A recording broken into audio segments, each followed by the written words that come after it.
Assalamualaikum warahmatullahi wabarakatuh.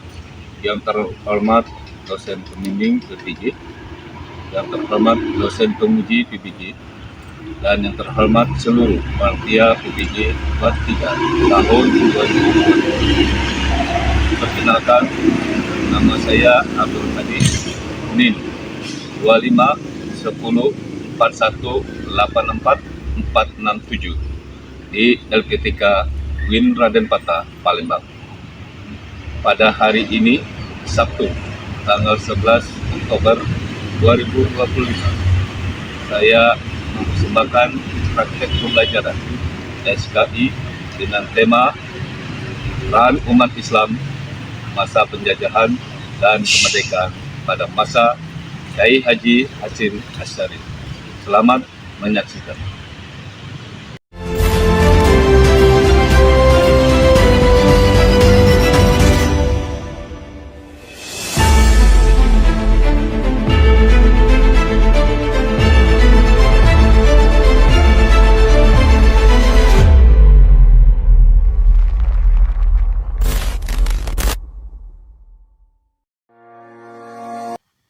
Assalamualaikum warahmatullahi wabarakatuh. Apa kabar anak-anak?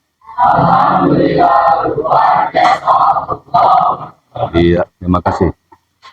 Sebelum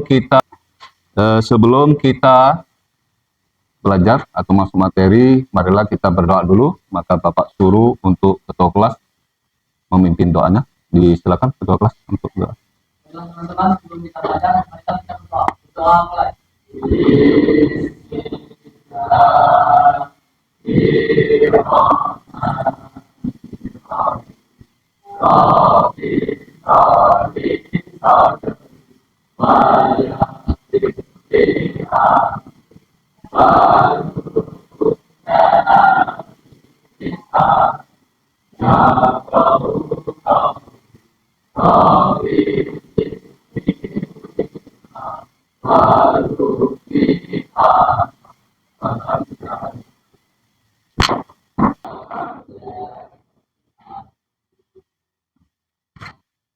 Ya, Bapak absen dulu. Alvin Alsari, Anissa Ramadhani, Arga Wiguna, Basir, Hanum Rizka, Hengki Triwijaya, Isnawati Cynthia, Marsha Wulandari, Rizka Aulia, Rasa Dialopa Pratama. Ya, anak-anak, pada hari ini Bapak semangat melihati kelas anak-anak alhamdulillah bersih, rapi, beda dengan kelas lain. Maka dalam agama kita, agama Islam, ada kata-kata kebersihan itu sebagian daripada, maka dari itu kita jaga keimanan kita. Karena kebersihan itu tadi sudah disampaikan sebagian dari iman, dan dijaga dimanapun dan kapanpun kita menunjukkan sebagai umat Islam. Ya, anak-anak, sebelum materi kita sampaikan, yaitu materi kita adalah tentang tentunya sejarah kebudayaan Islam, penyebaran Islam di Nusantara atau di Indonesia. Di sini ada peran umat Islam pada masa sebelum kemerdekaan, ya. Jadi sebelum kemerdekaan dan pada masa penjajahan Jepang. Jadi peran Islam bagaimana nanti?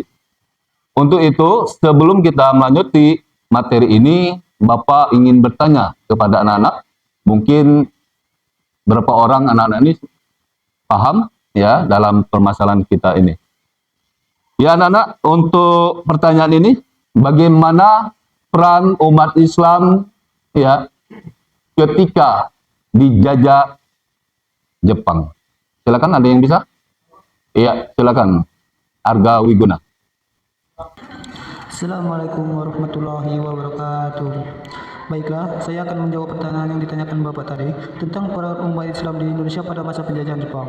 Secara keseluruhan, peran umat Islam di Indonesia pada masa penjajahan Jepang sangatlah kompleks dan beragam, seperti melakukan perlawanan terhadap kebijakan Jepang yang bertentangan dengan ajaran Islam dan beradaptasi. Itulah jawaban dari saya. Saya akhiri. Wassalamualaikum warahmatullahi wabarakatuh. Waalaikumsalam warahmatullahi wabarakatuh. Ya, berikan aplaus kepada Argawi Guna. Ya, bagus, ya, bagus. Kenapa? Ya betul. Tadi dikatakan ada perlawanan. Kenapa perlawanan? Karena ada kebijakan Jepang yang melanggar, yaitu aturan Islam. Ya, seperti kita harus membongkok, memuja, yaitu apa pemimpin Jepang. Maka Islam tidak boleh. Ya, kita boleh memuja dengan Allah. Tapi kalau manusia tidak boleh sembah. Itu ya bagus. Dan ada lagi tadi disampaikan beradaptasi, artinya ya bekerja sama. Ya, bekerja sama itu bukan untuk mendukung Jepang, tetapi ingin sekali bagaimana supaya Jepang ya meninggalkan tanah air kita, yaitu Indonesia. Ya, terima kasih. Ya, inilah awal untuk menghantar anak-anak untuk melanjuti yaitu materi kita, peran umat Islam pada masa jajahan Jepang. Ya, anak-anak, maka dari itu tujuan pembelajaran pada hari ini yang pertama, siswa dapat menjelaskan ya kebijakan Jepang terhadap umat Islam. Dan yang kedua, anak-anak yaitu siswa dapat menganalisis peran umat Islam dalam masa jajahan Jepang. Dan yang terakhir, tujuan siswa dapat meneladani yaitu semangat perjuangan yang telah diperjuangkan oleh umat Islam.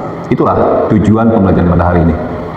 Itu nanti Bapak menyuruh anak-anak yaitu diskusi tentang permasalahan. Nanti Pak sampaikan permasalahannya. Tapi sebelum kita diskusi, Bapak memberikan yaitu rewatan, yaitu nonton bersama. Nonton apa? Nonton film tentang perjuangan umat Islam itu terhadap penjajahan Jepang. Mau tak? Mau? Iya, mau. Ya, maka Bapak sampaikan nanti untuk nonton bareng, dan tolong anak-anak tertib ya, tertib untuk menonton supaya bisa mengambil intisarinya dalam film ini. Nanti ada hubungannya diskusi anak-anak ya, paham? Iya, kita simak, kita lihat.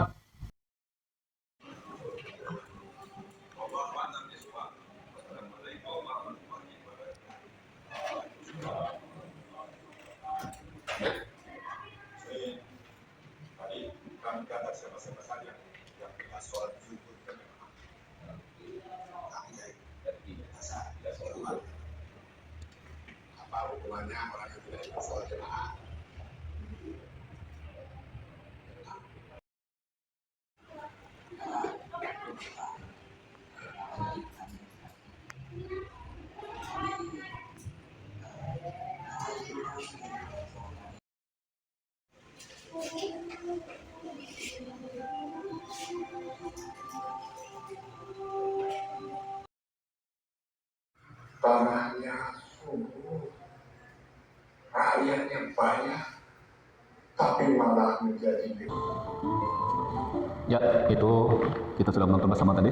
Insya Allah anak-anak dapat mengerti intisarinya dalam apa film tadi, sehingga nanti apa yang anak-anak diskusikan ya, sehingga nanti bisa memberikan presentasinya ke depan nanti ya, seimbangan apa yang anak-anak lihat di dalam film dan pedomani buku ini ya. Ini ya. Anak-anak, kita lanjut untuk pembagian kelompok. Nanti Bapak bagian kelompok 1, 2, 3. Artinya apa? Yang dapat angka 1 kelompok 1, angka 2 dapat kelompok 3, dapat angka 3 kelompok 3. Paham? Ya, kalau paham lanjut. 1, 2, 3, 1, 2, 3, 1, 2, 3, 1, 2, 3, 1, 2, 3. Jadi yang dapatkan urutan 1 kelompok 1, 2 kelompok 2, dan 3 kelompok 3. Untuk itu anak-anak silakan untuk merapatkan mejanya untuk berkelompok. Ya, silakan untuk membuat kelompok. Ya. Ini teruskan sini ya. Sinilah yang dirubah. Ya, ini. Nah, ya. Itu lagi mejanya. Ya. Terus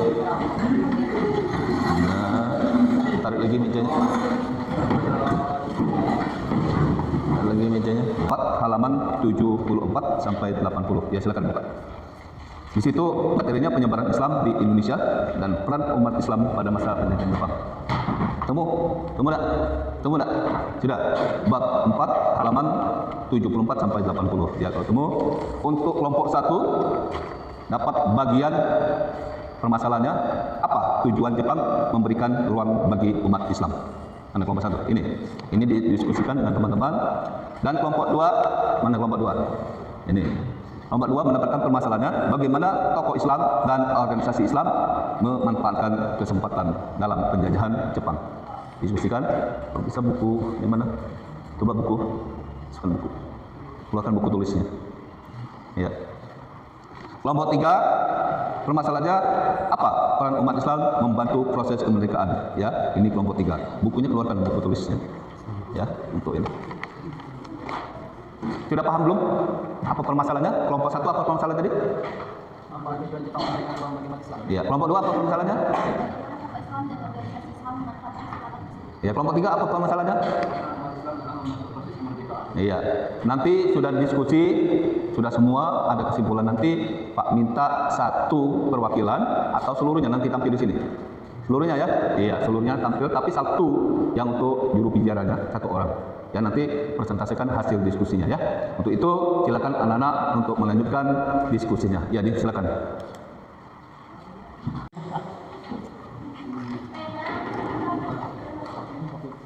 Ya, that's it.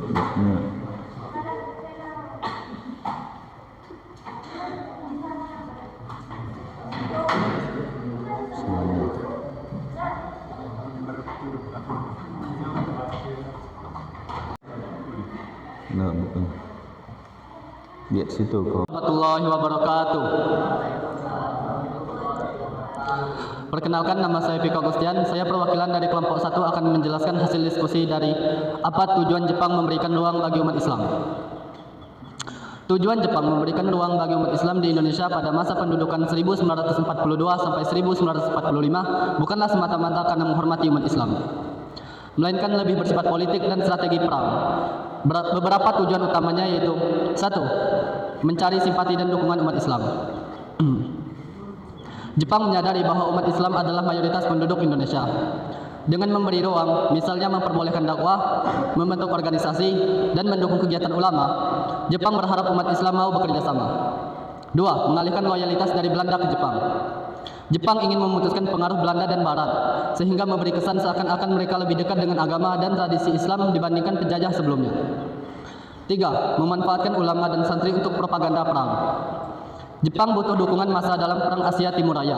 Ulama dan tokoh Islam dijadikan corong propaganda agar rakyat mendukung Jepang, misalnya melalui pidato, khutbah, atau tulisan. 4. Mengendalikan dan mengawasi pergerakan Islam. Dengan memberikan ruang terbatas, Jepang sebenarnya bisa lebih mudah mengontrol organisasi Islam agar tidak berkembang menjadi gerakan yang berbahaya bagi kekuasaan mereka. 5. Mempersiapkan tenaga dan pasukan perang. Dukungan umat Islam diarahkan untuk memperkuat pertahanan Jepang, misalnya melalui pembentukan Laskar Hizbullah dan Sabilillah yang awalnya diproyeksikan untuk membantu Jepang menghadapi sekutu. Jadi kesimpulan kami, tujuan Jepang adalah strategi politik dan militer, mencari dukungan rakyat, menguatkan propaganda, sekaligus menjaga agar Islam tidak menjadi ancaman bagi kekuasaan mereka. Itulah hasil diskusi dari kelompok kami. Apakah dari kelompok 2 dan kelompok 3 mempunyai pertanyaan atau masih ada yang belum paham tentang diskusi yang kami selesaikan? Ya, ada dari kelompok 3 atau kelompok 2. Ya, paham semua. Ya, kita berikan aku dulu untuk kelompok 1. Assalamualaikum warahmatullahi wabarakatuh. Untuk selanjutnya kelompok berapa? Kelompok 2. Ya, silakan untuk kelompok 2 untuk mempresentasikan hasil dari diskusi. Wabarakatuh. Perkenalkan, nama saya Anissa Rahmadani. Saya perwakilan dari kelompok 2 untuk menyampaikan hasil diskusi kami yang permasalahannya adalah bagaimana tokoh Islam dan organisasi Islam memanfaatkan kesempatan tersebut. Meskipun tujuan Jepang bersifat politik, tokoh Islam dan organisasi Islam di Indonesia justru memanfaatkan kesempatan itu untuk memperjuangkan kepentingan umat dan bangsa. Berikut beberapa cara mereka memanfaatkannya. Yang pertama, meningkatkan peran organisasi Islam. Jepang memperbolehkan berdirinya Masyumi atau Majelis Syuro Muslimin Indonesia 1943. Tokoh-tokoh Islam memanfaatkannya untuk menyatukan umat dan memperkuat jaringan politik Islam. Organisasi ini menjadi wadah komunikasi dan konsolidasi umat Islam yang sebelumnya terpecah. Kedua, menyebarkan dakwah dan pendidikan Islam. Ulama memanfaatkan kelonggaran Jepang untuk menghidupkan kembali pengajian, madrasah, dan pesantren. Kegiatan dakwah dijadikan sarana membangkitkan kesadaran kebangsaan umat melalui ajaran jihad dan persatuan. Ketiga, mengembangkan kekuatan militer umat Islam. Jepang membentuk Laskar Hizbullah dan Sabilillah. Tokoh Islam memanfaatkannya untuk melatih pemuda Islam agar siap berjuang, yang kelak menjadi modal penting saat Perang Kemerdekaan 1945. Keempat, memperjuangkan aspirasi politik Islam. Tokoh seperti Kiai Haji Hashim As'ari, Kiai Haji Wahid Hashim, Kiai Haji Mas Mansur, dan lainnya menggunakan kedekatan dengan Jepang untuk menyuarakan kepentingan umat. Mereka berusaha agar Islam mendapat posisi penting dalam perjuangan menuju kemerdekaan. Kelima, membangun jaringan nasionalisme melalui agama. Walau berada di bawah kontrol Jepang, tokoh Islam menjadikan wadah itu sebagai alat memperkuat nasionalisme dan menyiapkan umat untuk kemerdekaan. Maka dari itu kami mempunyai kesimpulan. Jadi, kesimpulannya adalah tokoh dan organisasi Islam memanfaatkan kebijakan Jepang bukan untuk mendukung penjajah, melainkan untuk memperkuat organisasi, pendidikan, dakwah, kekuatan militer, dan politik umat, yang semuanya menjadi modal penting dalam proklamasi dan perjuangan kemerdekaan Indonesia. Itulah hasil diskusi dari kelompok kami. Apakah dari kelompok 1 dan kelompok 3 masih ada yang belum paham atau ada pertanyaan? Tidak ada, paham. Nomor 2? Tidak ada, paham. Semua. Baiklah, saya akhiri hasil diskusi dari kami. Saya tutup. Wabillahi taufiq wal hidayah. Wassalamualaikum warahmatullahi wabarakatuh.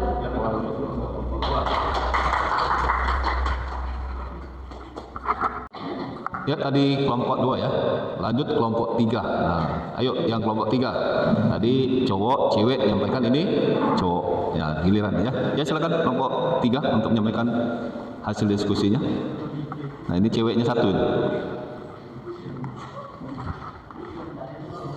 Assalamualaikum warahmatullahi wabarakatuh. Perkenalkan, nama saya Rasya Dialopa Pratama. Saya perwakilan dari kelompok 3 akan menyampaikan hasil diskusi kami tentang apa peran umat Islam dalam membantu proses kemerdekaan. Ya, umat Islam memiliki peran yang sangat besar dalam membantu proses kemerdekaan Indonesia. Peran tersebut tampak dalam berbagai bidang. 1. Peran organisasi dan ulama. Organisasi Islam seperti Masyumi, Nadatul Ulama, Muhammadiyah menjadi wadah perjuangan umat untuk menyuarakan aspirasi kebangsaan.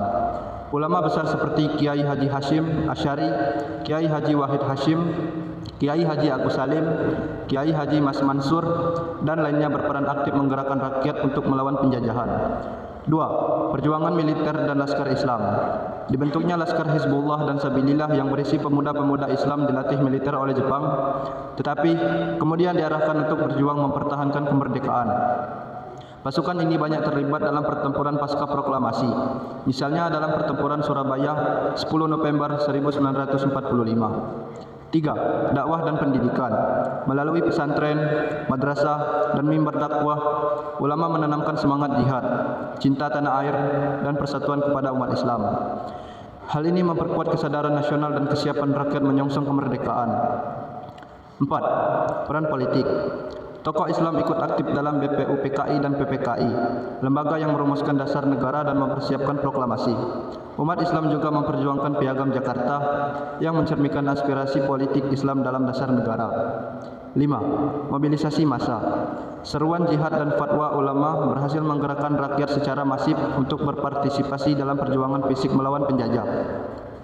Misalnya, resolusi Jihad Nadatul Ulama 22 Oktober 1945 yang mendorong perlawanan rakyat di Surabaya dan daerah lainnya. Maka kami mempunyai kesimpulan, yaitu peran umat Islam sangat nyata dalam politik, pendidikan, dakwah, perjuangan militer, dan mobilisasi rakyat. Tanpa kontribusi besar umat Islam, proses kemerdekaan Indonesia tidak akan sekuat dan secepat itu terwujud. Itulah hasil diskusi dari kelompok kami. Apakah dari kelompok 1 dan 2 mempunyai pertanyaan atau ada yang belum paham dengan hasil diskusi yang kami sampaikan? Ya, ada. Yang kelompok 2 dulu, ada. Yang ingin tanyakan, paham semua? Nah, ya. Kelompok 1? Tidak ada, paham semua? Ya, kalau paham ditutup. Baiklah, saya tutup hasil diskusi dari kelompok kami. Saya akhiri. Wassalamualaikum warahmatullahi wabarakatuh. Sampaikan diskusinya dari kelompok 1, 2, dan 3. Tapi yang Bapak angkat dari hasil diskusi anak-anak, ya, ada 3 hal yang harus kita pahami. Yang pertama kita lihat bahwa yang kelompok 1 tadi adalah permasalahan tentang umat Islam, ya, untuk perjuangannya, yaitu kenapa Jepang ini memberikan kesempatan kepada kaum muslimin atau umat Islam. Karena umat Islam punya kesempatan untuk apa? Untuk memberikan peluang merebut kemerdekaan. Sehingga Jepang di sini, ya, dia mengada-ada, ya, supaya kerjasama ini mengada-ada, supaya Jepang mengharapkan pada intinya umat Islam tidak menjajah atau dikatakan tidak mengancam kekuasaan dari Jepang. Jadi intinya Jepang ini memberikan kekuasaan itu supaya Jepang ini jangan diancam oleh umat Islam. Kita angkat dari diskusinya, yaitu untuk menjadikan modal penting dalam mempromosikan kemerdekaan. Artinya umat Islam ini sangat, ya, sangat dikatakan supaya dia bagaimana, ya, supaya di penjajah Jepang ini bisa mempromosikan supaya mencepat bagaimana merdeka. Itu yang kedua. Jadi yang kelompok kedua. Dan yang kelompok 3, ya, hasil dari diskusi kelompok 3 tadi kita angkat. Di situ ada kata kontribusi umat Islam. Tanpa umat Islam tidak mungkin, ya. Jadi umat Islam itu kata-kata tidak mungkin, karena Allah yang memberikan izin dengan doa-doa umat Islam, maka mempercepat kemerdekaan, maka terwujudlah kemerdekaan Indonesia. Paham apa yang Bapak sampaikan hasil diskusi tadi? Itu sebagai penguatan kita bahwa diskusi ini insya Allah anak-anak dapat, ya, paling tidak menjaga, ya, yaitu kemerdekaan. Atau anak-anak sebagai siswa kita mengisi kemerdekaan, bukan lagi merebut kemerdekaan, mengisi kemerdekaan. Salah satu mengisi kemerdekaan, kita ikuti aturan-aturan yang sudah dibuat dalam sekolah kita atau madrasah kita. Itu salah satu contoh untuk mengisi kemerdekaan, ya. Itu mungkin itu yang dapat, ya, saya sampaikan pada hari ini, diskusi ini. Sekali lagi, ada yang belum paham? Paham semua? Yang semua, ya. Untuk itu minggu depan kita tentang penjajahan Belanda, ya. Untuk minggu depan. Jadi tentang penjajahan Belanda ini, insya Allah anak-anak sebelum itu belajar di rumah, ya, mungkin materi selanjutnya kita masuk, anak-anak sudah paham apa yang nanti kita suguhkan dalam materi selanjutnya, ya. Untuk itu mari kita bersama-sama mengucapkan hamdalah. Akhiri, wassalamualaikum warahmatullahi wabarakatuh.